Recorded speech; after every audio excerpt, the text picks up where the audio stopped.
5 सितंबर 2000 को अपने मुल्क वतन अज़ीज़ की सरहद की हिफाजत करते हुए ठट्टा के इलाका जंगशाही से ताल्लुक़ रखने वाले शहीद फ़ौजी जवान मेहताब अली परिजो ने कश्मीर बॉर्डर पर पाकिस्तान की दिफा की खातिर शहादत का जाम नोश किया।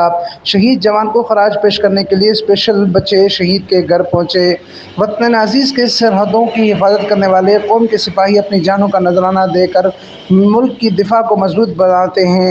इन बहादुर शहीद सिपाहियों में ठट्टा के पसमानदा कोस्तानी इलाके से ताल्लुक़ रखने वाले शहीद फ़ौजी जवान मेहताब परिजो भी है, जिसने मुल्की सालमियत को महफूज रखने के लिए अपनी जान वतन अज़ीज़ के लिए कुर्बान कर दी। इस शहीद फ़ौजी जवान को खराज अकीदत पेश करने के लिए यौम दिफा पाकिस्तान के मौके पर principal government special education and rehabilitation centre Makli के प्रिंसिपल नदीम इब्राहिम ने स्टाफ और खुसूसी तलबा के साथ जंगशाही में शहीद के घर पहुंचकर शहीद मेहताब अली परिजो की वालदा और एहलखाना से मुलाकात करके शहीद को खराज तहसीन पेश किया। मेहताब अली परिजो शहीद ने पाकिस्तान की हिफाजत और बका की खातिर तारीख शहादत 5/9/2000 हाजी पीर सेक्टर कश्मीर बॉर्डर कश्मीर में जान का नजराना पेश किया। मेहताब अली परिजो शहीद का ताल्लुक 36 बलोच रेजिमेंट पाकिस्तान आर्मी से था।